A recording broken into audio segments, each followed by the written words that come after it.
If you're an active trader looking to increase the amount of money you trade with, I have urgent news. You can get $5,000 or more for your trading account. The hardest task an active trader has is to manage cash flow. Without using every technique available to earn a profit, you can quickly run out of funds to trade with. That's why Traders Accounting put together an eye-opening, easy-to-understand, 11-part video series about the business of trading. These videos cover what every successful trader needs to know, such as what business a serious trader like you needs, the best way to set up your trading business, wash sales and capital loss restrictions, business expenses you may not have thought of deducting, what mark-to-market is, and efficiently trading your own retirement money. These free videos show you how to get an IRS subsidy of $5,000 or more every year just by trading. It's easy to get our free videos too. It's quick, easy, and safe, and there's no cost or obligation. Thank you, and we'll see you on the next page.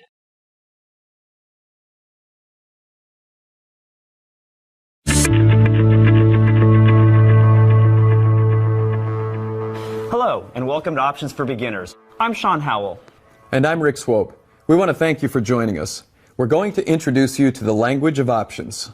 In the early 1970s, options were developed as a way to mitigate risk. Traders were experiencing high volatility, and they were using options to help hedge their positions. Now, you may have heard that options are inherently dangerous, but that's not necessarily the case. Of course, options, like any other trade or investment, are going to have associated risks, but they don't have to be excessively dangerous. Let's look at something you might be familiar with, and that's a credit card. Are credit cards dangerous? Of course not. But if you don't know what you're doing with them, or if you're not disciplined, you can get yourself into a lot of trouble. And the same is true with options. Options are not inherently dangerous, but if you don't take the time to study and learn the risks and rewards associated with options, you can get yourself into trouble.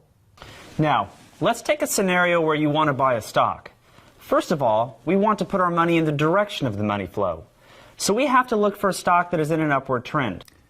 Let's assume we're going to buy 1,000 shares, and we're going to pay $50 a share for that stock. It will cost us $50,000 to make the purchase, and we can hold on to it for as long as we want. There's no expiration on this. You decide when you want to sell that position. Now, if your stock pays dividends, that would be one way to profit from this trade.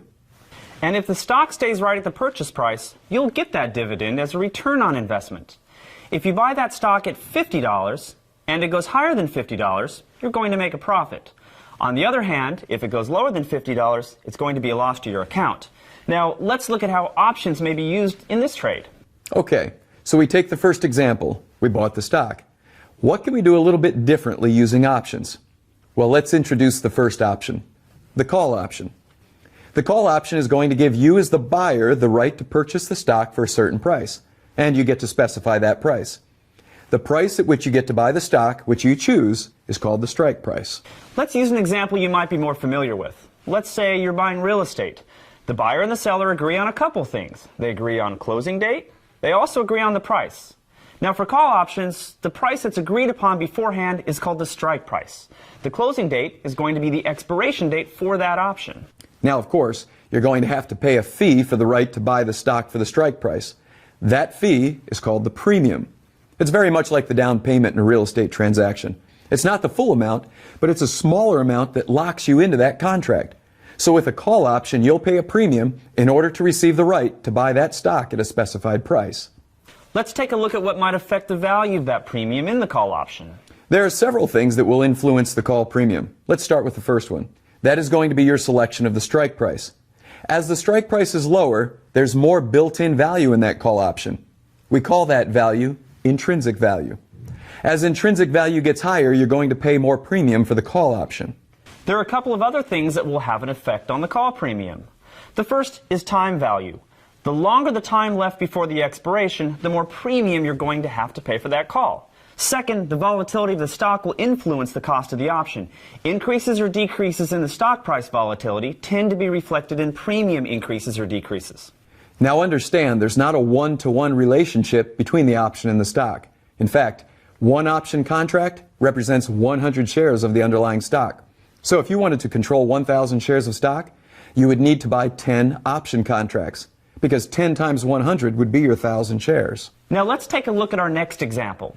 We're going to buy 10 option contracts, which represent 1,000 shares of the stock, and we're picking a strike price of $50. Another factor to consider is the time frame. We're buying an option that has 2 months left until expiration, while the stock is trading at $50 a share.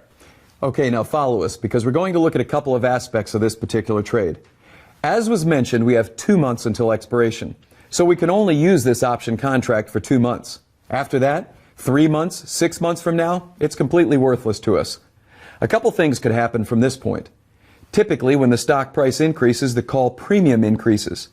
When the call premium increases, we could sell the call for a profit. But there's also a risk here, and that is if the call premium decreases, which typically happens when the stock price drops. Well, in that instance, we would sell the calls for a loss. Let's consider how we would manage risk. If we buy the stock, how can we protect that position against falling prices? In our next example, we're going to buy 1,000 shares at $50 and then use options to protect our trade. You might be saying to yourself, I didn't even know I could protect my trade. And you can with our second type of option, and that is the put option. As opposed to the call option, which gives you the right to buy, the put option is going to give you as the owner the right to sell your stock. So you own the stock now, and by buying a put option, you have the right to sell that stock. Now guess what? You also get to choose the price at which you'd like to sell the stock. That specified price, very similar to the call option, is also called the strike price. Let's look at a put option using an example you're more familiar with.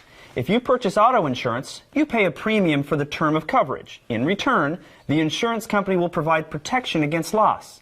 Well, the same thing applies for a put. You're paying a premium, and in return, you're receiving value, the ability to sell that stock at a predetermined price. The put option will be valid for a specified term and then expires at the end of the term. That date is the option expiration. What affects the premium of a put option?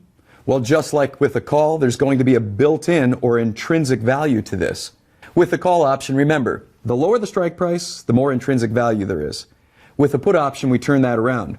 The higher the strike price, the more expensive it's going to be because we have more intrinsic value. And just like the call option, there are going to be a couple of other variables that are going to affect the premium, one of which is time. The time remaining until expiration will affect the price of the premium. More time equals higher premium. Finally, as the underlying stock price has higher volatility, that volatility will be reflected in a higher premium for the put option. And we want to remind you once again that each option contract represents 100 shares of the underlying stock. So if we have 1,000 shares of the stock, we would buy 10 put contracts to protect our trade. Here's an example.